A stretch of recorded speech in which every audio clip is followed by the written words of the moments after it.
We had a friend recommend us The Tree of Life from last month, and that was excellent. We had the same friend recommend us this movie, Jacob's Ladder, for this month, and we have some mixed feelings. Welcome to Not Just Any Book Club Bookends, the show not about books. No, it's off the books now. Off the books, that's right. We changed the I name. technically chose this movie. Don't count my decision out. Yeah, I right. made this happen. Yeah, okay. Yes, Okay. I was just our friend Behind the Kyle. scenes. He's recommended us both of these movies a couple of times. I know So, where you live. well, Don't recommend this movie again. well, yeah. Welcome, welcome Emma back. Hi. What was I gonna go on to say? Welcome back, Emma. English. Yeah, and sorry for making you watch this movie. Yeah. Hey, it's not that bad. It's not that bad. Okay. It's not that bad. It's I guess. I mean, I feel like I'm taking crazy pills for being the only person that really doesn't like this movie. I don't have know. heard That's mixed funny. That's like funny stuff. mixed reactions and stuff about it. I had higher hopes. I was like, oh, this is gonna be wonky, brain boggling, can't speak, has to sit and think on it for a whole day sort of deal, and that didn't happen. And I've had movies make me feel that way, and so it's kind of sad that this didn't live up to the expectation of that. Yeah, it's definitely abstract surrealist horror. I think it's got some real bright spots. But unfortunately, putting the whole movie together and not just looking at the scenes I really liked, it has some real parts that bring it down quite a bit. Because there are some really good moments. Yeah, which we'll talk about. I took a lot of notes. Yeah. They can't see them, but basically I was writing down my thoughts for the entire film, and there are times where I'm writing in all caps. I'm like, what the F? Like, all this stuff. I'm like, I did get into scenes and how certain areas played, and then it put it all together. And what have you got? This Not movie. a very good plot. Yeah. Go ahead, Justin. I was entertained for about 10 minutes total, including the credits. Whoa. Only 10 minutes in total is bold stuff right wild. Okay, Yeah. We're gonna we're gonna have to like break the it movie. down scene by scene, add up the minutes. I don't know about that. We are trying to get away from plot summaries, I think, generally, but just to go real quick over kind of the point of the movie before we dive Vietnam. into anything specific. Yes, Jacob is a Vietnam War veteran, supposedly. Jacob is supposedly a Vietnam War veteran who has come home, and he is dealing with PTSD, essentially. And he's seeing things, and it's never quite clear if what he's seeing is reality or if it's all in his head, if it's fake. A flashback. The flashback. There's definitely something weird happening behind the scenes, but it's hard to put your finger on exactly what it is, if someone's after him, or again, if it's all in his head. And I don't want to go to the ending yet because I'm sure we'll have a whole section on it at the end, but we'll talk about it. Right now, I think I want to start with, I don't know what. We could talk about some scenes we did like specific scenes. I think. So should I think I there are not talk bright about spots. the things I don't like first? Yeah, No, we'll go with Happy things we like things? first because Justin has Like so first. little. So we'll True. start with Yeah. Justin on what he liked Oh. because he apparently has so little to talk about. Okay, well there are two spooky scenes. And also I really like the fact that there's practical effects. We don't see that anymore. And it would have, in a movie later in time, it would have probably relied on CGI and kind of cheapened the effects. But no, it was all practical, and it's all the better for it. There's that weird shaky head thing, which is really neat. I think it was the actor shaking their head at 24 frames, 4 frames per second, and then they sped it up to 24 frames per second. That surgery scene was kind of creepy. That was also a highlight. That was also spooky. And someone help me out here because I can't think of anything else that I really enjoyed in this movie. Well, my favorite series of scenes, it's 2 scenes back to back. My favorite part of the movie was when Jacob and his girlfriend, they go to a party. Jesse. He gets his palm red. And then there's Oh, the that whole scene. scene where he sees her dancing with someone on the dance The floor. fleshy monster. And yeah, it appears to be a monster who is being inappropriate with her on the dance floor.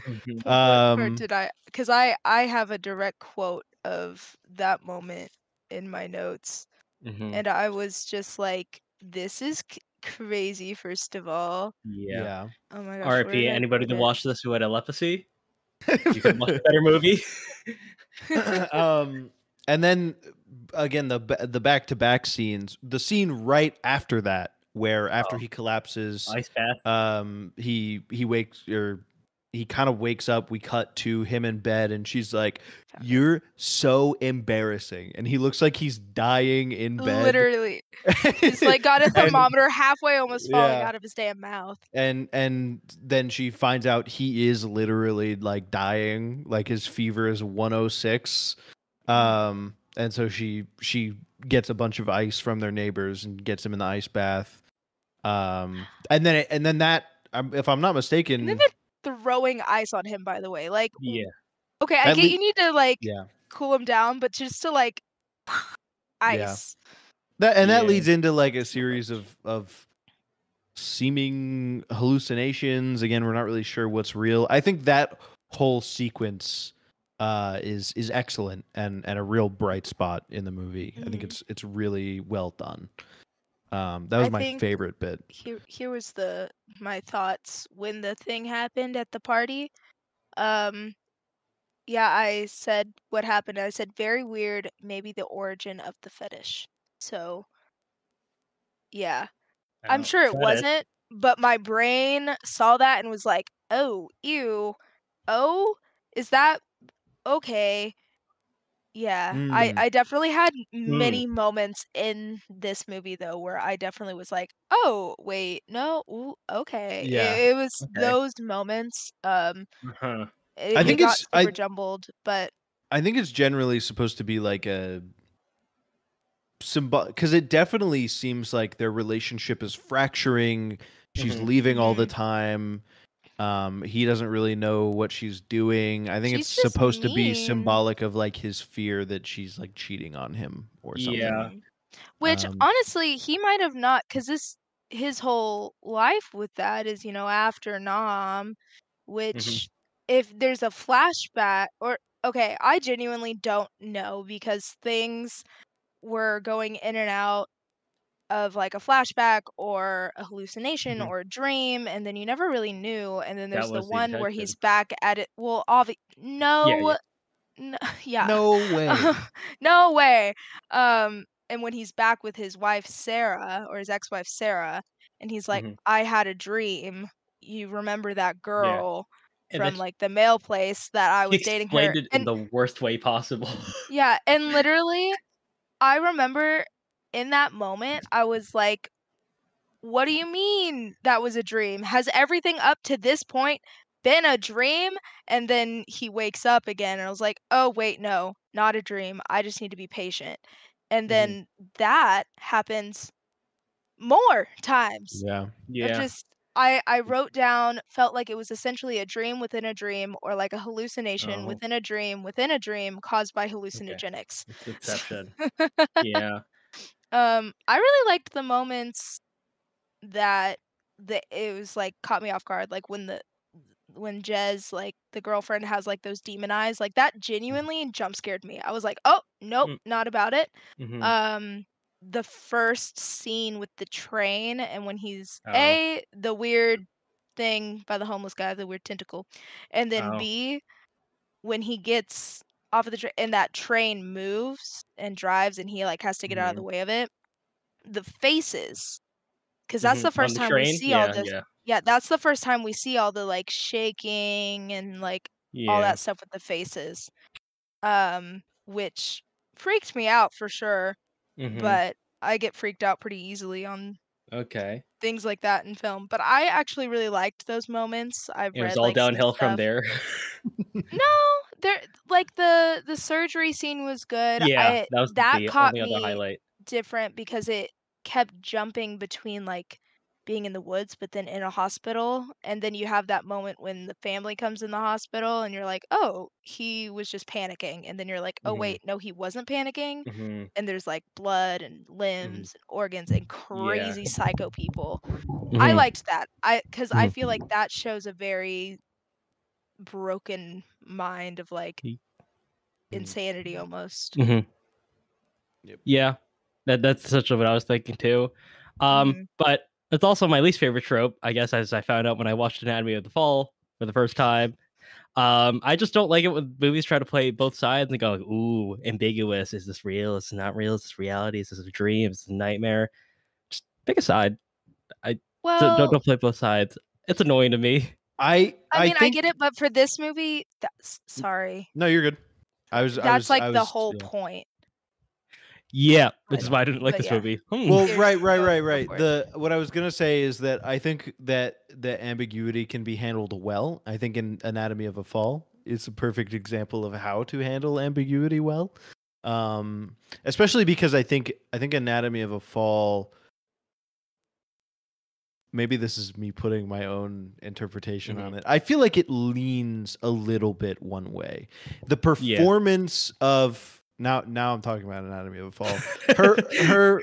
Her performance in Anatomy of a Fall, like the reason why it's so good Indicates, is because that I don't think that the performance indicates, but I think the plot structure overall maybe indicates a little bit which way it leans.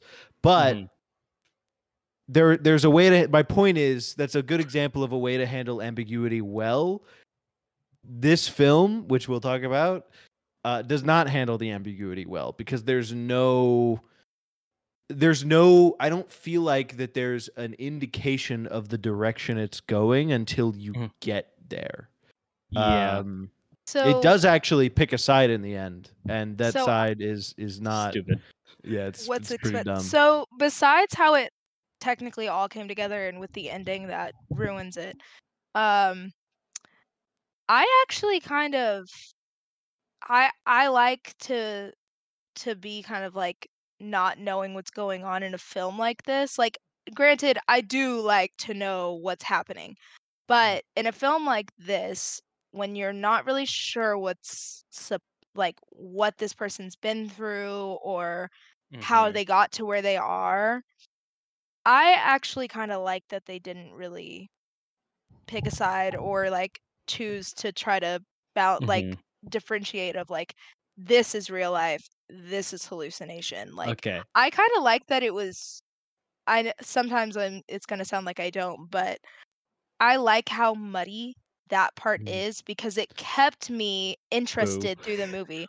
Yeah, Boo. I know, but Yeah, like it no. kept me like, okay, wait, was that a dream or flashback or a flashback? And I literally wrote down, wait, no, wait, yes, I don't know anymore.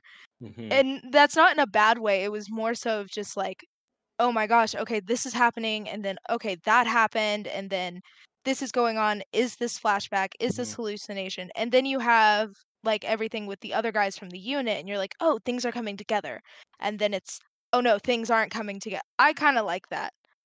When it's a movie about like in someone's psyche and Yeah. something like this is happening to someone, I like how it's messy Okay. in that regard. What It- and the thing is, I think they could have like I think now, Justin, you didn't enjoy really any of the movies, so I don't think this would have Mhm. fixed it for you. But but I think you don't even really have to change a lot of the structure to fix it. I think, which we're dancing around the end, maybe we'll talk about it in just a second, exactly what we're referring to. Yeah. But there's if you just take out the ending and kind of end it with him going up the stairs with his the kid who we've thought was dead the whole time. That would have been fine. I think that would have been a really good ending. Oh yeah. And I think it would have agree. leaned into a lot of the religious themes that that are interspersed throughout the film, to end it on that, because like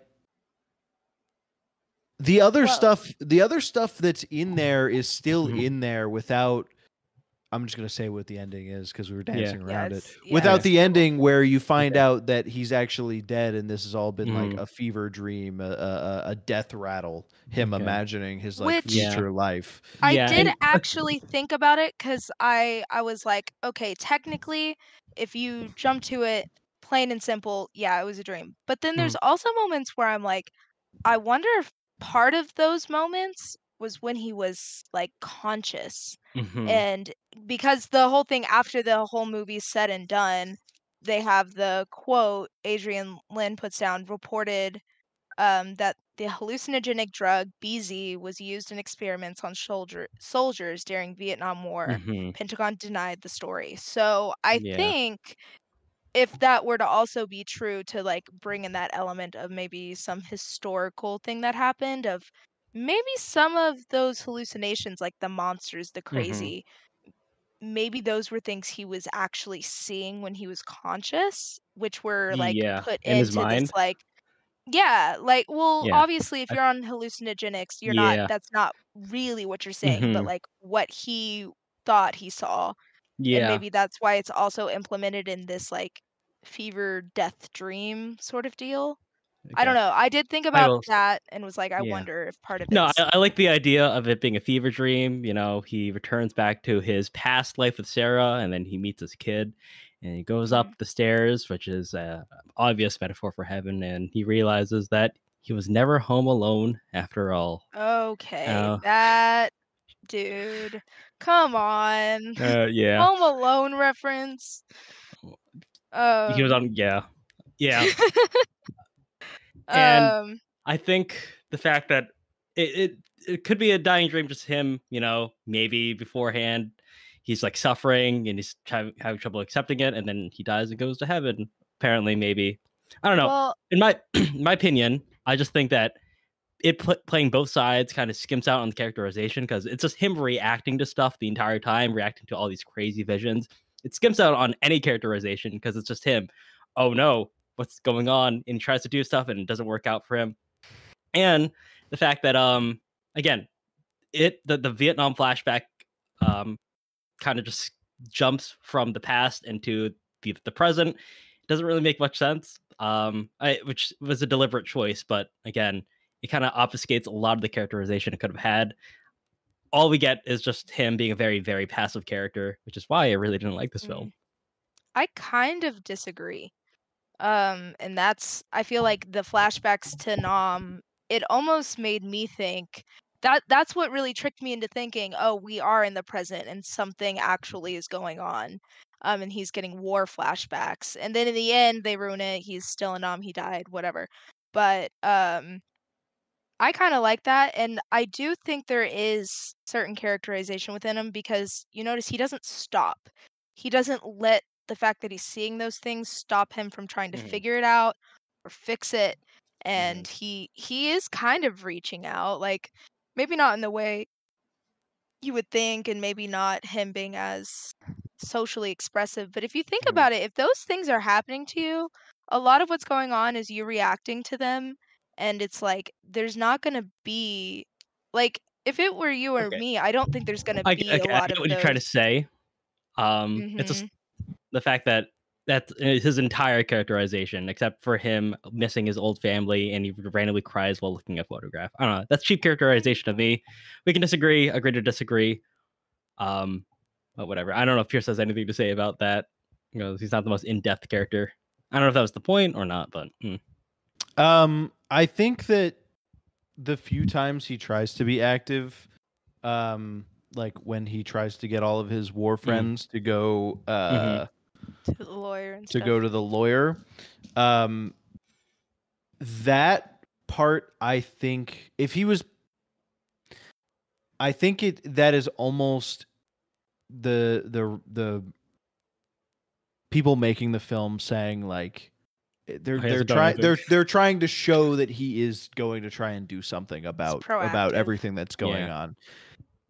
The problem is that when it all falls apart, they try to give reasons why it all falls apart, but the real reason is because none of this is actually happening.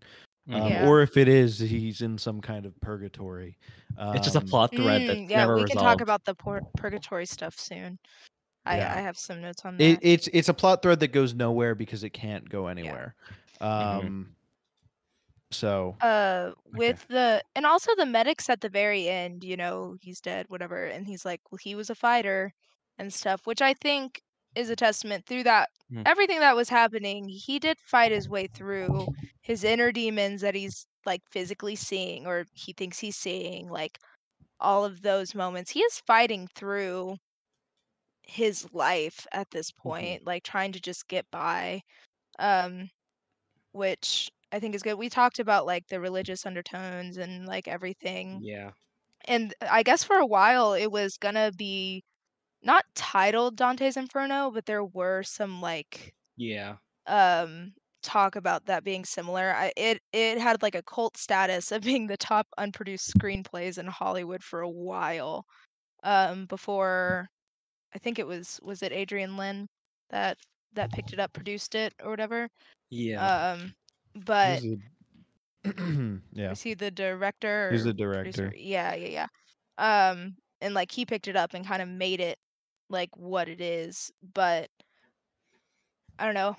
I feel like it showed enough that he was a fighter. I guess I can see where we didn't really get in depth of who he is as a person, but I also think that's not supposed to be the focus of what we're seeing either. Because at this point, he can't even be who he is anymore with all of this going on. Yeah. One thing, I don't know, I wanted to insert this somehow. I think we're getting to our dislikes of the film, unless you guys have anything else you want to discuss about it, or... I mean, we did discuss a lot of our dislikes about the film. Let's see. I just want to say that this movie was very oddly horny, and I don't know why Jezebel was shot like that. Every single scene. I found it a little bit tasteless, to be honest. Just her being fan service every single scene. I'm like, come on, show some class. She was necessarily like super fan service. I mean, yeah, there was a bit of it, but I also think of like her whole role here is she's the girlfriend, and he left his wife, the stable wife, where he had actual children there, and he's with the girlfriend. Maybe he cheated, maybe that's why he's with her now. Like, it's supposed to, I think, show that like for like just the sluttiness of her. I think there was fan service for sure, but I think her point there, I didn't like her early on. I was like, is Jez even real? What the hell is she doing? The first scene is just the shower scene. I'm like, all right.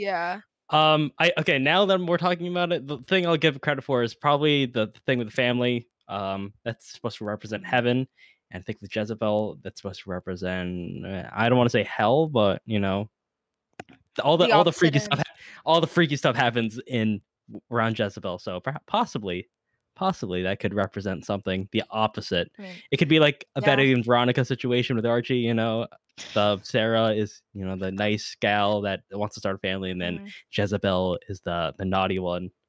Well, I think like because there's a lot of talk, and then he even reads a book about purgatory and everything, and I guess it's been noted that it's like, well, no, it was the screenplay writer who the story of Jacob's Ladder came to him in a dream where he was trapped in a subway with all the gates locked, and the whole idea of it was it's a man already in hell, which is like the whole purgatory side of it. And if we remember, like Jez burns all the family pictures like in that incinerator like early on in the movie.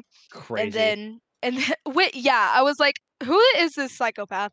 But then when Jacob has that fever, he dreams about his family, and it's like he's burning and he's dreaming of his family that she technically she burned all of that, which I Oh. don't know what that means, but it was a cool little note.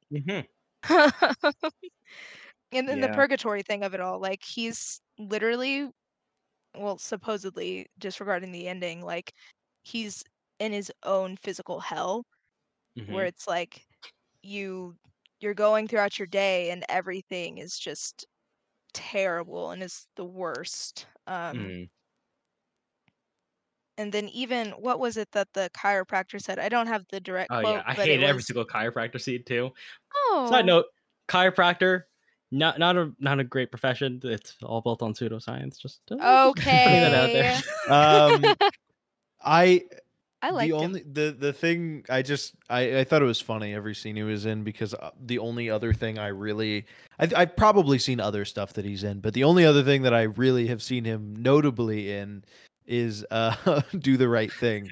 So every time he like started like getting mad and yelling, I was like, "Whoa, it's Sal! Oh my god, Sal is here! That's crazy." What? He might say something he's I gonna regret.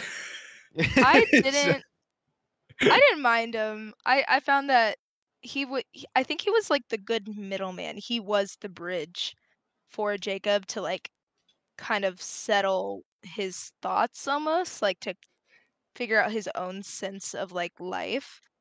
Okay, Um I would argue and that the scene's going for too long.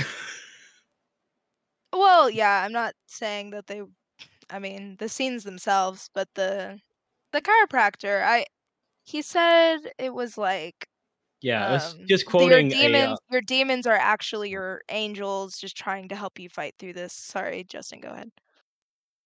No, he was quoting something. I forgot what he was quoting from, but he was quoting Meister Eckhart, Yeah, who is a yeah. German mystic, Mhm. which I think is a big hint that that this chiropractor is supposed to represent an angel because he's Mhm. represented with a halo. Still, Brother, we're really there's wondering. literally stained glass in his office. Oh, It's like I you're mean, pretty on the nose yeah. that he this is thinks like the a hospital's like, sanctuary. Okay. why is he in a hospital? He Uh, drags him out like, I'll fix uh, it up. And then he just like against all odds. Yeah. readjusts him. See, you can walk now. See how easy that was. Well, and But considering what happened right before the scene where he goes Yeah. to get him from the hospital. Hell. yeah. Yeah. Kind of gets Nazi Um doctor surgery. Almost. Yeah. Almost. yeah. But then also his family shows up at that one, but not the dead kid, the two kids and Sarah, which literally made me feel like, oh, this is real life and he is just going, he's a little wacky. Things are whacking out. And then the whole thing with the chiropractor was odd, but I think he gave him like good advice on how to like keep going almost. Yeah, I guess. I Also, the trees moving, which this is a tell, like, obviously he was being stretchered or gurneyed or carried, whatever, and Knob and the trees moving, like, 'cause that's all he sees, like the treetops, it started making me dizzy. I mm, s I started getting dizzy during that bit, which I was like, "Is this on purpose?" Or, yeah. I don't know. um Um, I don't I feel like I've covered all the reasons why I just do not like this film. Passive character, weird pacing. All right, those chiropractor scenes were too long. And the Mhm. plot is kind of really doesn't make sense, and it's not supposed to make sense, but it doesn't make sense abstractly or even literally, because when he tries to get all the old gang together, there's some hints that they're all seeing the same thing too, and then that's never They gets just brought up. and then the Yeah, yeah, it's dropped. it ends. The entire thread just ends very yeah. anticlimactically, which might be the point, but it's not very rewarding or it doesn't really add it thematically. Um, Well, and it's I also like, is this film an exploration? Is it a spiritual allegory, or is it about like dealing with mental illness coming out of the mhm. military? but Like, also yeah, dealing like with the it drugs too. yeah, That quote at like, the very end talks about chemical warfare. well, right, the I think the chemicals are, it's an extension of the mental illness stuff. It's like it ends up, I really think that it's more about PTSD and the drugs thing is like a bigger claim they're trying to make also. I don't know. But Yeah. the point is it can be a lot of those things, but it never picks one to really be Yeah. like about. Yeah. Like, is he struggling with PTSD and seeing all these things, or is this purgatory and that's why he's seeing all these things? Yeah. Or is this or is this just like a fever dream, like he's, you know, or is this the drug testing? Like it's that ending kind of throws it all away, while because it's never really clear, I feel like, what it actually is trying to discuss at large. Yeah. Yeah, I did read one thing, and it was like it talks about the impact of PTSD and post-Vietnam Yeah. commentary to the military experiments and cover-ups, Oh damn. balance of reality and Faustian fantasy. I feel Faustian? like Faustian. Faustian. Yeah. Faustian, yeah. Faustian fantasy. But yeah, the whole thing with the post-Vietnam commentary to the military experiments and cover-ups. I think at the very it is messy and it has so much things like throughout it. I agree with you, Pierce, of like you see like religious stuff or it's mental health stuff or PTSD stuff, like whatever it is. And then at the end, he's still in Nam and they have the quote about like they actually did give hallucinogenics and then the Pentagon said, no, we didn't. It's like they're trying to make up for the fact of like, we know we weren't very specific throughout the entirety of this movie, but this is what it's about, by the way. All these drugs that they did made it really messed up. That's kind of just what it felt like Yeah. after the terrible ending to just put. Yeah. Granted, I was interested. It made me more like, oh, I kind of want to look into it myself, but it was also kind of, Yeah. is that what your whole movie was supposed to be talking about? Because we Yeah. only find out about that at the very end with the doctor, the like Louis or yeah. whatever. That really, really annoying exposition dump at the end, which rivals Psycho, is probably the worst ending monologue that just goes on and on explaining things that we probably already knew because the twists were pretty obvious. And like, if you haven't seen Psycho, there's a very infamous monologue at the end I that haven't. everybody universally agrees is probably one of the worst scenes in classic film history. And also, I just want to say, I can't believe we kind of I missed discussing the metaphor because the metaphor is pretty obvious about how this realism and the horror is basically just a metaphor for PTSD. That's kind of really dated now. I don't know if this was the first of many, or this film was just following in a line of many films that were talking about trauma and PTSD and using the monster as a metaphor as psychological horror. That's been done to death by now. It's kind of cliched watching it now, in my opinion. So it really dulls the effect of watching this movie.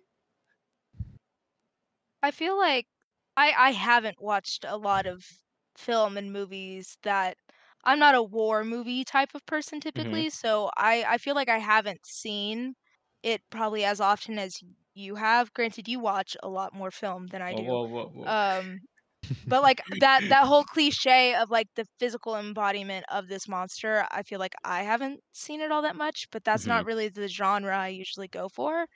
So in this, for me, it was like, okay, this like physical embodiment, it did kind of bring it, but it also was like super whacked out where I was like, this doesn't feel like normal PTSD, which allowed me to think like there had to have been like something else going on.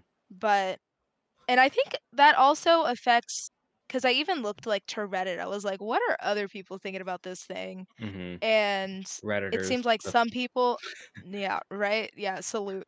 Um, and it seems like the people who really, really liked it, it's almost as if they relate to it. They're like, the monster, there's just so much psychological stuff you go through, and it's just so, Bro, so good. they think it's Kafka-esque.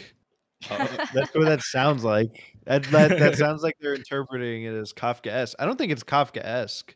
It's like surrealist. It's you know, I mean, I guess in that way, it's Kafka is also surrealist, but it's not really about like bureaucracy or the way society is set up. It's about like this guy who's insane. He's crazy, and like you know, it's ambiguous whether it's happening or not. But I you know, I think by the end of the film, either it's purgatory, right? Either it's purgatory or it's a complete hallucination, Mm-hmm. or he's crazy. I don't know. I don't know if I would. I don't know if I would. I don't know. I just Yeah. don't. I don't think I would interpret it Well, in because the things that you're. I don't know. Just the things that you're saying sound like how someone would interpret Kafka, and I don't someone agree. commented and was like, could just be his brain being flooded with DMT, but we don't really know the drugs that were going on if there are them, or they say there are in the movie. And then I love a good movie where I can watch it and I can be like, whoa, I just stare at the black screen for a while and I just have to sit and ponder. I want to talk about it. I want to think on it. Um and this just wasn't that movie for me, like, to ponder and think about as, like, heavy, like, to sit there and feel the movie, you know? This wasn't one of those, but I read these are like, "I walked out of that theater and I left in a daze." And it's like, I don't see how you could leave that theater feeling, like, in a daze, because you watch this and at the very end, he's just dead. It's like it takes me so out of that reality of, well, it's not reality, but like, yeah, there's some that's like it wasn't a dream. It was definitely purgatory. And yeah, I don't So know. I was just looking at stuff, and I feel like I didn't notice this, to be honest. But I feel like we would be remiss to mention it because apparently Albert Camus' The Stranger appears multiple times in the Yeah. film. Um, Here you go, Pierce. It's and all you. we are a book podcast. Well, Who? I didn't even notice it, so I haven't really Oh, put that the much book. Okay. Okay. thought into it. Um, but I don't know. I guess absurdism. Yeah, I don't know. Um, maybe it's just about. I think both. I mean, okay, I've looked this up. It's not me coming because I haven't read The Stranger, but both books, they kind of have the protagonist kind of learn to let go of their life and make peace with their untimely deaths. Mhm. Yeah, That could be something. they're Yeah, facing. He's facing like a Mortality. I saw mortality, I death saw in some stuff about sense. that. Yeah. Like all the books that he reads, cuz they do show it in the film. Like, Mm-hmm. it's pretty brief though, I feel like. Mm-hmm. And like Dead All Along, it's a book about purgatory and he's flipping through it and you see all these images of like demons coming up or like just Mm-hmm. this, mess. Um and I feel like there was more and like stuff about death and undying Mm-hmm. and all of that, that I Yeah. know they Yeah. included some like big name authors and Mm-hmm. stuff. I've seen some people talk about the Twilight Zone, like, The and the th- how it's the thing that I just read is basically claims that the comparison is that right that they're both facing death in some sense. So Mm-hmm. he's trying to come to terms with the inevitability of it. But I guess my question would be, is that what Jacob is going through earlier in the film? I know that's what it comes to eventually. I guess maybe he's reading it, his psyche, and I guess it's actually what's happening out in the real world. So maybe his Mm-hmm. psyche is just remembering that he Mhm. did read it at one point, and Yeah. it's bringing him some solace. I don't know. Um, it's you know, trying to let go of the physical world. Mm-hmm. Which, I mean, technically, he did. Yeah. He let it Yeah. go. He went up to his son. Like you said earlier, if it just kind of Yeah. ended with him going up with his son, I think I would have been a lot happier. Yeah. Um, Fan edit, cut out the last 5 minutes of this movie, and we're good. yeah. Um, I got nothing so, else to I mean, say. Yeah. Yeah. well, I what think was it that I Does anyone want to thought fan about? edit But Emma's new comment, or fan do you have anything edit. else to add, Emma? I feel like you do. You're bustling with ideas. I feel like I do, but I can't. My brain said All right. no. bustling. I don't know. Yeah. Yeah, it's bustling, which did not happen at the end of the film. Yeah. Um, It was just uh, you bustling some words out, going, "Damn it, that's how the end of it." Along those lines, like we yeah, all collectively did, yeah. and probably you Cause did too, listener. I did kind of enjoy I did enjoy the film. I can say that much. I Mhm. watched it. There were a lot of spots where I was like, what's going on? Mhm. In all of my notes, I have multiple spots where I wrote in all caps. Um, even the very beginning, I literally wrote, I did not like the people looking out of that train, all caps. And Okay. what the F was in the water, I saw something effing move. Okay. And so like I did enjoy it. It's just putting it all together and the plot itself. We've talked about it, just the individual moments can be enjoyable, but the ending just really took everything out of me. And I think I Mhm. could have done with as heavy as the like religious motifs and stuff went. Like it's not a bad thing. I'm not against it, but it is like a lot of different directions you're pulling and it's Mhm. yeah, I don't know. That part I could have maybe had it be a little bit better clear, which I'm okay with the flashbacks and the hallucinations not being Mhm. clear, but like your whole Okay. plot line, I need it to be a little bit more clear. More cohesive. Yeah. Yep. Cohesive, yeah. I um I think I'm probably the biggest hater here, and I do try to Mhm. level with this film, but I just didn't like it that much. So, yeah. Um, are we ending? Do you have any last second comments? Yeah. Yeah, we Okay. can end it. I didn't Go ahead and wrap realize he up. was stabbed, by the way, until way later in the film when Oh they yeah, showed it there's for a that. second time. Yeah. Yeah, It was all right. It was pretty good. I mhm, think like at the end of the day, I think the influence that it has Mm-hmm. had because it inspired things like Silent Hill, mhm. um, are probably or at least helped to influence things like Silent Hill. Mm-hmm. The influence it has had is probably better than the thing itself, which is what you can say for Yeah. I feel like a lot of early iterations of a style. Mhm. Um, Mm-hmm. so it's okay. It was a little bit of a letdown. I was expecting Yeah. more mind boggle, but fortunately it was just a mind jumble. On that note, please give us a like, rating, follow, subscribe, whatever it is on whatever platform. We really appreciate it. You can find us now on YouTube if you haven't already. We're hopefully gonna start posting other stuff there at some Been saying point. that for a year We've been at this saying that for point. quite a few months now, but it might happen. I may not. The day it happens, you're all gonna be surprised. It's gonna be great. Um, you can find us on Twitter and TikTok still, as long as those are around, at Not Just Any Pod. And yeah. Oh, Yeah. next week we'll be discussing House of Leaves.